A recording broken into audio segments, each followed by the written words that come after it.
Okay, I think we'll get started. So hi everybody. I'm very excited to have all of you join us today, and I appreciate everybody taking time off their busy schedule to join us. I'm Raaz. I'll be moderating today's panel. I'm VP of Product Strategy and Marketing in Wiz. I've started my career in cybersecurity over 10 years ago now with the Israeli 82 unit, and I've been building security products since, basically. I think for me personally, wanting to put together this webinar is that a lot of us in the security industry have found ourselves deep in thought about this case and the implications it has on our industry. So our goal for today's conversation will be an open discussion about the implications, the learnings, and where do we go from here as a community. We will have a 30-minute panel discussion, and then we'll have 15 minutes for a live Q&A. You could use the chat to just write your thoughts and engage, and then use a Q&A tab. To write any questions you may have. So with that being said, I'd like to jump ahead and introduce our amazing panel for today. So we have Olivia Rose here. Olivia is a longtime CISO and CEO, previously CISO at Amplitude and at MailChimp. We also have Tomas Maldonado. Tomas is a CISO at NFL, the National Football League. We have Rob Chesnut. Rob is Airbnb's former general counsel and chief ethics officer. Before Airbnb, Rob founded eBay's legal team and also served 14 years with the U.S. Justice Department.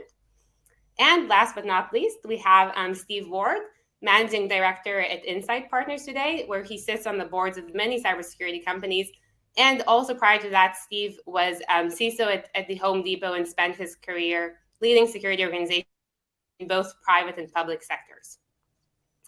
So before I jump into the panel, I'll start from really a 30-second introduction with just a couple of kind of key facts about the case. So at the beginning of this month, Joe Sullivan, the former chief security officer for Uber, was found guilty of obstructing justice for keeping a breach from the Federal Trade Commission. This goes all the way back to 2016, when Joe Sullivan authorized a payment from Uber's bug bounty program, which is programs organizations use to essentially pay white hat hackers. And he used that bug bounty program to pay a hacker who breached the company and had accessed sensitive customers' data in order for them to not publish basically the data they accessed. This all happened during another ongoing FTC investigation of a prior 2014 Uber breach. This case has really, I think, shaken the industry in a way because it is really the first major criminal case against a corporate executive that had that type of personal repercussions based on a breach from an outsider. And it really, I think it was a bit of a stunning verdict when Joe Sullivan was found guilty, and an unexpected one. So definitely an interesting discussion topic on what can we learn and where do we go from here. So with that, I'll start with my first question for today. So Steve, what was your take on the Uber verdict, and do you think it will change how people think of the CISO role moving forward? Thanks. Yeah, I don't think it changes the role. I think it changes the mindset a little bit. We were talking earlier about being a bit more prepared for scenarios like this. And we've talked about this a lot over the years as CISO, so I don't mean to be repetitive for those who've been doing it for a while, but there's something to be said about ensuring that as an executive team, you understand what possibilities you have, what scenarios can be thrown at you, whether it's bug bounty with inside a program, outside of a program, a traditional breach, and that you really have buy-in from the entire executive team and the board, getting policies on things like this approved. I've been in a couple boardrooms where it's been, okay, I want the board to approve whether or not we pay a ransom for ransomware attacks. We have to agree now that is or is not going to be paid. And then we need to run scenarios against it. Scenarios that include your partners like legal and others, tabletops, so that when you're confronted with that situation, you can go back to that muscle memory and say, hey, look, we've been through this, we've covered this type of scenario. Here are our two options. Anytime you're dealing with an incident like that, and you're making on the fly decisions that you have not practiced or had approvals for or had major conversations with, look, there's room for error within them. Yeah, thank you, Steve. Tomas, I'll move over to you. Kind of following up on what Steve said, what would be the steps you would recommend as a CISO to take with your company leadership, to take with your board to kind of align preemptively on an action plan following a potential incident? And are there any steps you are thinking of taking now following what happened? Yeah, look, I think what we can learn from this particular scenario, and and I'm not sort of taking sides, what are you for or against, but I'm just saying, just learning in general. I think the general point is that sort of governance and oversight of a company, and the board's role in that governance and oversight process for either public or private companies, because there's boards on both ends. And then as CISOs, how are we doing? Are we well positioned within the organization to ensure that we're elevating and escalating issues or incidents that might have some sort of material impact to the particular company that we operate in? Because we have certain aspects of our job, which is to share bad news to people, even though that bad news might have some sort of impact on the company's bottom line, if you will. And so as our responsibility, not only to our company, but to our customers and fans and others, who make up that body of customers, it's our responsibility to ensure that we're being transparent, elevating issues appropriately to the right individuals within the organization in those corporate control functions, ensuring that we have the right relationships with legal, with communications, and obviously with the CEO of the company is important, and ensuring that we are able to proactively have that open dialogue. And as I think Steve pointed out a few key things, right? Tabletops and the likes. I'll call that sort of the threat modeling and the different threat scenarios that would require very senior folks to make decisions. Ensuring that we have those things documented and tested, if you will, I think is very key and critical. And then ultimately, when I think about the responsibility that we have, I don't think it's necessarily changed. I just think it's the spotlight is definitely on our role a little bit more now than it was before. And that's not necessarily a bad thing. I think that's a good thing. And I think there's definitely key wins and key takeaways that we can learn from this and move forward. Thank you. Olivia, moving over to you. I know you are also currently looking for your next role as a CISO, and I'm sure there's others on the call in the same shoes. Does this make you think differently about the next role you're going to take? What type of questions are you asking, and how are you choosing a company? And does this change a bit your perspective on how you feel about looking for a new role and how you feel about the CISO role? Great questions. It actually has cemented my love of being a CISO, because now it's even more of a challenge. And maybe I'm just maybe I'm just different from a lot of people, but I find this challenge to be very, very welcome. It has changed or affected what I look for in a company in some regards. So I've always focused in my job search and interviews on the transparency and the ethics of the company. That's just, those two things are extremely important to me. They're very connected. But now I'm looking more at things that Tomas brought up, for example. How open is that communication to the board? How open is that communication channel with executives? What is the tolerance for ethics and if such a situation like this arises? Now, that's difficult to judge, of course, during the whole interview cycle, but you can certainly pick up and look for red, if not orange, if not yellow flags when it comes to that. I'm certainly taking my time in general with this job search I'm on right now for my next CISO role, because it's important to me to be somewhere where I can stay for a very long time. And that needs to be somewhere with an exceptional culture and ethics, an eye on ethics. However, now I am adapting it to incorporate more of those questions that both Steve and Tomas brought up. And those elements, I should say, actually. Thank you. Are there also specific requirements from a legal perspective, from an insurance perspective, that CISOs should ask their company as part of their role? Well, there's questions out there about, oh, was that question for me or for someone else? I don't want to step in. Oh, okay. There are questions about whether the CISO should now request to be on the D&O insurance, for example, but there's other elements there that need to be considered. I do know of 2 CISOs recently who took positions and required that they be added. However, that D&O insurance does not cover criminal liability.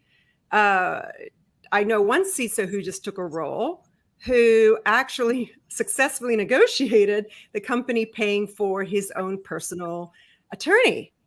So, which was very commendable that he managed to pull that off. I think it raises questions, and I think it raises things in our minds of, yes, it would be great to be added to the D&O insurance for a company, for a public company, but I think it's more important to have access to your own separate personal attorney who will represent you, as well as ensuring that those lines of communication are open. There is a very solid corporate governance structure in place now, which is critically important, and that there is a separation of church and state. You separate security from having legal on your team reporting to you, which was one element of the Uber trial. Thank you. Thank you for that. There's no other better expert on the ethics subject you brought up. And Rob, I think there is really a lot to consider when it comes to deciding how to disclose security incidents.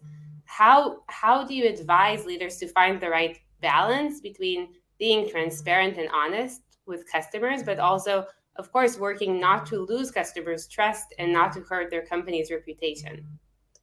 Well, I mean, first of all, I want to say how happy I am as a lawyer to hear that everyone thinks that they need their own lawyer. This is great for business. But I understand why. In the wake of this verdict, I understand why. And look, the verdict for me, I think Steve really hit it. There were a lack of preparation, process, and communication contributed to a situation where I think there was decisions made in isolation, and that's the last thing you want. And Olivia brought up a good point too. What kind of a company are you working for? And I think it's important to understand that, look, a lot of companies have reputations for being very creative, very aggressive, and without passing judgment on companies in that regard. I think it's important to understand that you're under a lot of pressure as a CISO if you're working for a company that is extremely aggressive, pushes the envelope, wants to change laws, and wants to take positions in gray areas that may put you in an uncomfortable position. Understand that when you're looking for a company. Understand that if you work for such a company, and recognize that, look, integrity is contagious, and the environment that you work in, I think, can have a big impact on you when you're making decisions, unless you are really grounded, really careful, and you've got an outstanding process set up for making decisions in this area. And also a follow-up on that question. In your book, Intentional Integrity, you talk about the importance of having diverse thinking in a group of decision makers. How do you see that kind of being related? How do you see diversity of opinion help foster this culture of deep ethics and integrity? Yeah, there's some ethical issues that I think are clear. Lying, cheating, and stealing. That's great. But there are a number of others where things can get gray.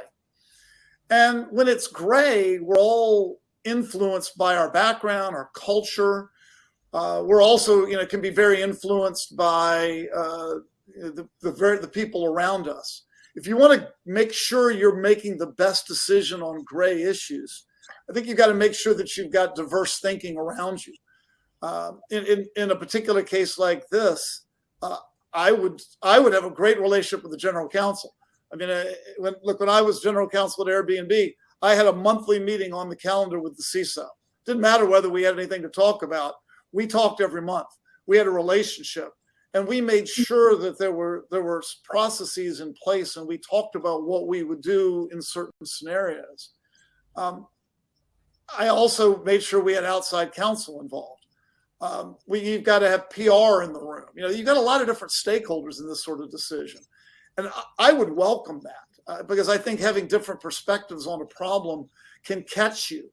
If you're leaning in a direction that might not be smart, hearing different perspectives from different people in the room who have got different looks at a problem, different backgrounds, I think can be really valuable. And I think one of the lessons of this case was there wasn't enough good process. There weren't enough different voices in the room. There was not good communication from different stakeholders. And I think that led to, some of the issues here. And Rob, just to add to that, not to make you feel even better that we need more lawyers involved, but I think that one of the things that we always, the few places that I was at, is we always used internal counsel first. And almost every single decision that was made that was a material decision, they brought in outside counsel. So it was yet again another layer and another opinion that we all were able to have that sounding board to go, okay, like this is what I think, this is what inside counsel, our legal team thinks, and then outside counsel can weigh in again. It's just something to think about when you're a CISO or in any of these positions, is you have the ability to encourage everyone to get another opinion. Hey, maybe we're too close. Maybe there's an unconscious bias involved. Let's get an outside counsel and get someone else's opinion here. We pay a lot of money typically with companies, to use them and to have them on retainer, use them for some of those things and in some ways outsource that risk so it's not sitting all on your shoulders. Yeah. And then let me follow up on that, Steve. That's a really good point. What you've got to be careful about when you've got a lot of voices in the room, though, is whose decision is it? Who's actually going to make the decision? And, in the wake of this verdict, I can understand there may be a lot of people when that question is asked, a lot of people who are going to sit on their hands. It's like, well, I'm happy to speak up on this, but I don't want to be the decision maker.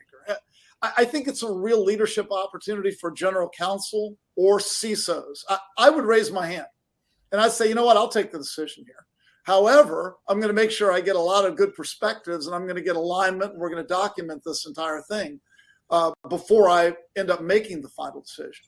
And it can be the CISO, it can be the CEO in a particularly large breach. But I think you need clarity about who's going to make the decision, because you're going to have some voices in the room, like the outside counsel, who are going to take a more conservative view. And you're going to have some people in the business who might be concerned about the impact of a disclosure on the business. Yeah, and to sort of make this very simplistically, right? When we think about the word breach or compromise, those are words and terms that are used by attorneys, not by CISOs. Right? We should not be declaring something as a breach, declaring something as a compromise. We should be focused on the event, whether the event turns into an incident that's material or not material, and making recommendations to an attorney, whether it's internal, external, or both, so that they can then start to work through that legalese around this is a compromise, this is a breach or whatnot, and work through those incident response processes that then will start to align to things like notifications and everything that sort of trickles down from there, right? But those words are probably words that you may never see me write in an email because they're specific. They have a very specific meaning, and they usually start a clock, and that clock usually is mapped to some sort of notification that you need to do, which is why you wouldn't see a CISO, or you shouldn't see CISOs leverage or start to write those words in documents or the likes. So from that decision process, if we think about it very simplistically from what I just said, that decision process is taken with the guidance of legal, right? And then from there, we start the rest of the incident response processes. So if you were to just put up those guardrails, I think I'm not gonna say it solves every single problem, but I think it starts down the path of being able to now delineate the clear decision makers, right?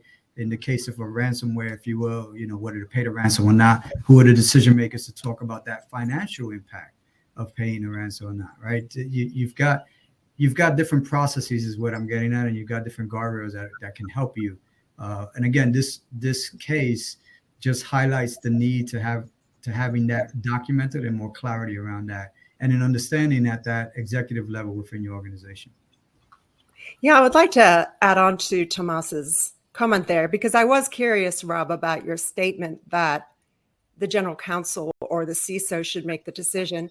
And perhaps I misunderstood you.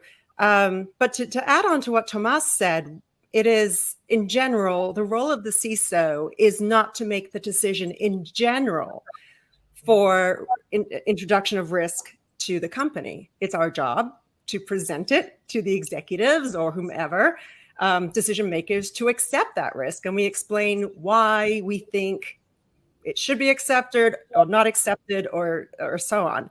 So I think this would follow along in the same vein, where it's, in my opinion, it's not a decision to be made by the CISO to declare this breach or this incident or event. It would be the executive team, board of directors, or general counsel, in my opinion. I tend to agree with you. I think it would probably be the general counsel in many cases, but in some cases, I think it could go to the executive team. And particularly in this environment now, I wouldn't hesitate to bring in the board in a particularly large breach in a circumstance like what we saw in the Uber case. This was a great discussion, and I think it ties in really well to my next question for the panel, which is, I do think also a lot of the questions even we got to ask for this webinar were exactly around what are the roles and the responsibilities of the board and the CEO in the way decisions are made. And I think CISOs are really, in general, partners with other business leaders, and like you've all described, around a complex technical domain. How do you think CISOs can and should educate and inform basically their business counterparts in order to really make the right decisions and take the necessary steps to have those types of processes in place? I'll open the question up. Olivia. This one thing I just want to make clear is, and it's often misunderstood, that the CISO, unless it's in very rare circumstances, the CISO is not on the executive team. The CISO is not in the C-level meetings. Now, of course, there are exceptions to this, but in general, the CISO reports to somebody who is on that executive team. So the CISO doesn't have this magical way of communicating to the C-level team unless there is specific communication channels that are open to the CISO to do so. Now, with the other business units, the CISO does have more control there. But unless there is an executive team with that openness for that communication channel, and they listen to the CISO really does not have the power to affect change. So one final follow-up on that. So Tomas, what would you say are some methods of basically addressing those challenges and educating leadership, boards, organizations on the importance and criticality on those processes around security and the challenges around those types of situations to be better prepared? Yeah, like I think there's already a few tools out there for corporate directors, right? So there's organizations, I'm not sort of don't want to say the names of the organizations because I don't want to be like an endorser of them, but there's organizations out there that have been talking about the board's role and responsibility and accountability of cybersecurity for years. So, some of this case, and I don't want to get into it too much here, but some of this case really worries me because of that sort of at that senior level and the information that has been shared with a lot of corporate directors around their responsibility and accountability to cybersecurity has been so very well published. It's just baffling to me how that was not translated in this particular case. But the broad point that I'll make is, there's definitely legislation that we're seeing, or even I believe legislation and the likes that we're seeing, pushing the need for more cybersecurity type of skill set and talent at that board level. Now, why is that important? Well, that board level, those board of directors are an independent body, group of people who are responsible and accountable to govern and have some level of governance over the company. So those big ticket items around a breach, a merger and acquisition, a material loss to business, anything that's going to have some sort of detrimental impact to the business should be brought to that independent body so that they could, one, be aware of it, two, make a decision if they need to make a decision, and three, govern the organization, which is what their job is, right? That's why we pay them so much money. That's why they have D&O insurance. That's why we have all of these other sort of safeguards, if you will, in place to hold those individuals, to help those individuals manage the risk of the organization. So I would strongly suggest that CISOs use this example of this particular case, right? And I don't want to call this, I don't want to make light of this, but it's the concept of never let a good crisis go to waste. Never let an example of what's happening across the industry go to waste, and use that as ammunition to be able to drive home specific messages that if you're struggling with that, or you have been struggling with that, you can use this as an example as to why there needs to be more frequent touch points with your senior leaders on, maybe more than a year worth of an annual meeting update. Maybe you do a quarterly update or biannual, if you will. Use this as an opportunity to drive more adoption for your information security steering committee. If you don't have one in your organization, create one. Bring in all of those bodies of people that Rob and Steve and Olivia mentioned, right? You must have tied at your hip your general counsel, somebody within that legal team, your communications department, because something will have to get communicated. IT, because you're if you don't work in IT, those are functional peers of yours, and then everyone else that could help surround that, including and up to the CEO, so that you can help make better informed decisions and you can manage the risk appropriately within the tolerance of your overall business. Thank you for that. We'll move over to the Q&A sections. We have questions from the audience. So the first question, and maybe somebody will just raise his hand to take a question if he wants to. So, but if nobody raises his hand, I'm going to pick one. So, do you think this verdict and situation strengthens the need for CISOs to actually be on the board, to at least be able to approach the CEO in situations like this? Look, I would just say, coming up and being on public boards when I was a CISO in private, it's a sensitive topic for me that not everyone's going to love this answer, but I would reframe the question as whether or not CISOs have earned the right to be on them. We have to earn the right from a leadership standpoint to be on those boards. And when you earn that right and you reach that sort of level of maturity, you'll know it.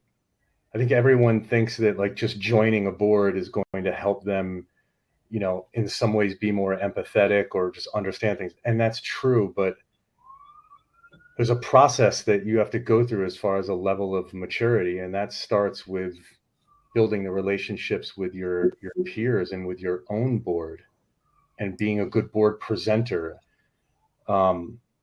There's probably 4 or 5 technologists, mainly on the app dev side, that after being away from it for a year now, that I should probably call or text and just be like, hey, my bad. I wasn't a good partner. I wasn't empathetic to what you all were doing. That sort of stuff, and you're seeing it a little bit with Shift Left, which to me is just CISOs having a bit more empathy to them in hopes that they return that empathy back to us, right? It is not we go 90%, they go 10.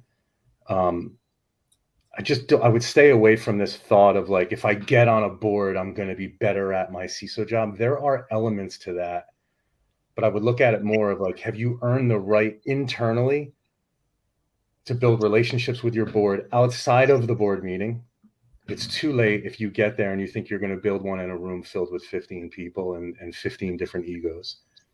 Building those relationships early, building them with your CEO, with your peers, and just being a good business partner. I think CISOs have to start really understanding, and you see this with the really good CISOs, they're business leaders that just happen to do security. They are not security professionals in that mindset anymore. They've kind of grown out of that. That's what gets you on boards, because they want you to have that balance of security and business. But I don't think just joining it, sort of helps there. I think being good at your job and being good with your board and really building that relationship with your board and the executive team. As Olivia said, we're not always reporting to the CEO. We're not always on the executive management team. But there is a way to manage those relationships and that political atmosphere to still have that direct access to the CEO and to the board, outside of the boardroom. I think if you can crack that nut, it'll prepare you to be a better board member. Raaz, I'll say absolutely we should be on board. So sign me up. No, I think Steve hit on a few key points there, and the one that I would sort of highlight that he mentioned, which is you definitely have to manage your function like a business function and think about how does that overlay and relay to the other leaders within your organization. Because when you do get to that board level, you're not only focused on security, you're focused on risk management, and you're focused on the governing structures and the underpinnings of what makes a good. So if you're again, your lane is cyber at the board, you may be focused on, do we have the right level of management and the right underpinnings there to be able to get the right level of metrics and show the right level of maturity around cyber. But then you're looking at everything else that's happening, that's coming to the board, which could be mergers and acquisitions, which could be compensation, which could be, different things that are not necessarily tied directly to cyber. And so, I think Steve is absolutely right. If you're thinking that your cyber chops, what got you to be a good cyber security leader and potentially got you to be a CISO, is going to help you at the board level, I think that's where you need to pivot and change a little bit, change your mindset. And so I absolutely agree with what Steve said.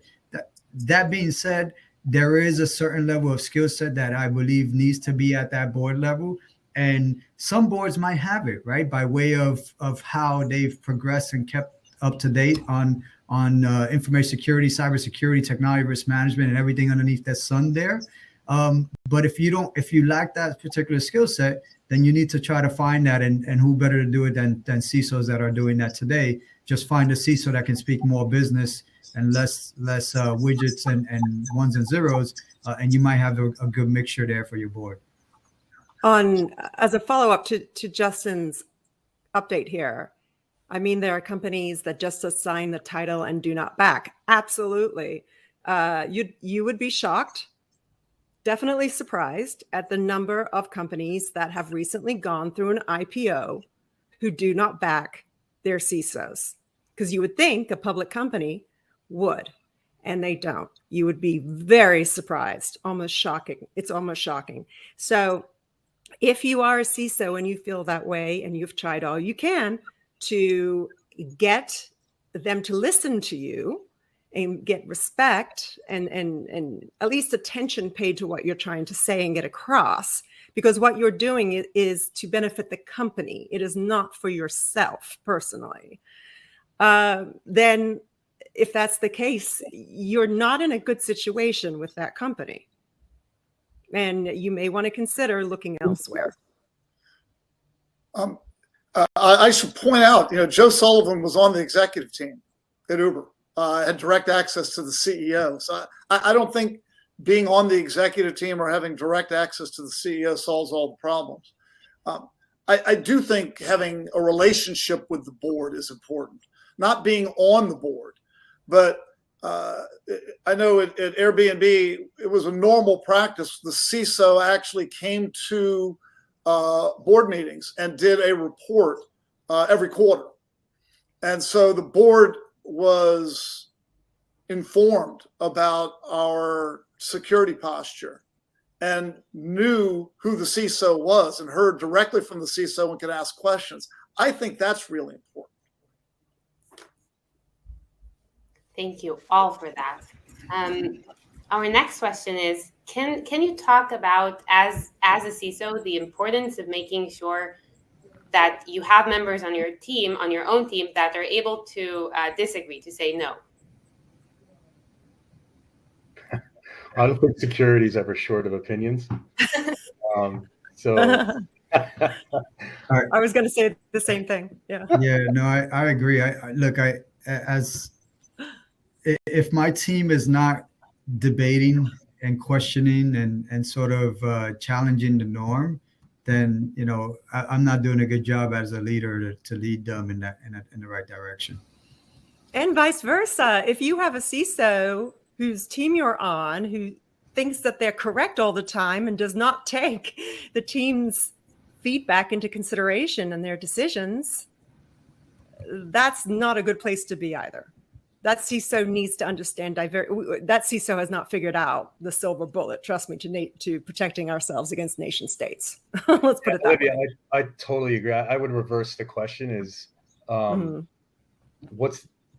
important is it that your team and a security team, especially given what their duties are each day, feels safe enough to raise issues with their leadership team, and that you're going to have very open, transparent, conversations without consequences? I would look at it more that way. I think that's probably more of the challenge is, again, I think we're all learning, like the field is fairly new and being a CISO is fairly new compared to CIOs and HR and legal and others. So we're still learning how to break out of being a great security practitioner into that category of being a great leader. And I think that's more of the challenge, is whether or not the team feels safe enough to be transparent with you and to push back. I would say specifically to this issue, I don't think it's a conversation that should happen with the CISO and the team. I don't think they should be put under that type of stress. I don't think they should be involved in trying to get to that answer. I'm still with where Rob was on, this is a leadership conversation between legal and others. I would have actually wanted to shield my team from even thinking about making those type of decisions. And as Olivia and Tomas said, like, just give me the facts. Just give me the technical and operational facts of what we're looking at, and let's bring this to another room, and transfer that risk away from the team and have them go back to work in the incident. That's the one thing that we don't talk about in this case, is like, as the decisions are being made, your teams are working 24 hours a day, missing holidays with their families because they're working the incident that you're, communicating with legal and others. So I always tried to separate the operational side of it and maybe bring like one direct with me, to like really get into and bake those other conversations. But I like separating them and just not bogging them down in those decisions. Yeah, thank you for that. One last question, and we'll squeeze it in. Is it really clear what a CISO needs to do in a situation roughly like this? Because it seems like there's an incentive for CISOs to rush to share with agencies like FTC. Thoughts? What was the question? Is it really clear what the CISO should do in a situation like this? Because it seems like there's an incentive for CISOs to rush and share with agencies like the FTC. So I'll say that it's clear that you should have an incident response process. It's clear that within your incident response process, there should be decision trees and different scenarios that you work through that show who the individuals are that you're going to communicate with. regarding the specific incident, and you should test those incident response process on a periodic basis.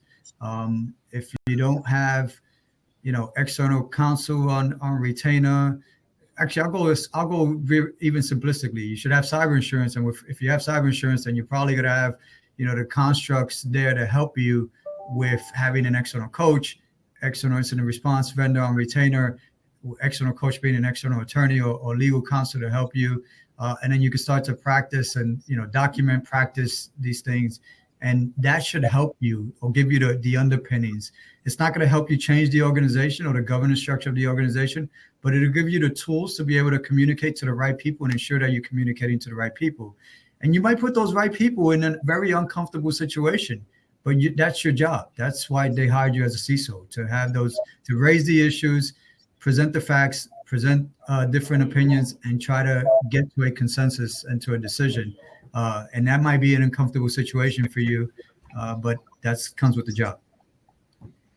Thank you. Yeah, I would think, Raaz, of the regulators and reporting and all of that. It's the floor, not the ceiling.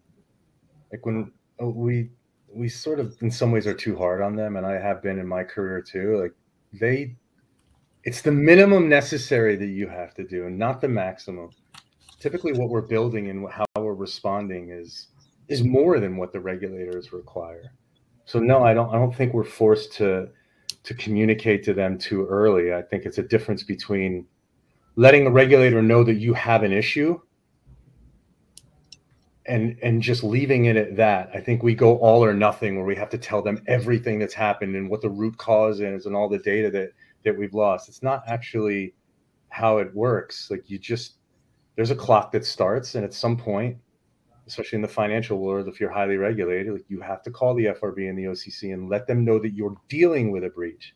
Mm-hmm. We always had those conversations, and we just have to notify them that we're going through something. I don't have to tell them what the symptoms are yet, what the cure is, all of that can come later when we actually have more facts. I think we get a little too nervous about just having an open dialogue with them and letting them know that, hey, we're going through this, and when we have more, we'll let you know, and we'll keep you updated as we get the information. You don't have to rush to have all the answers. Yeah, we need to stop thinking about them as adversaries and more as potential partners.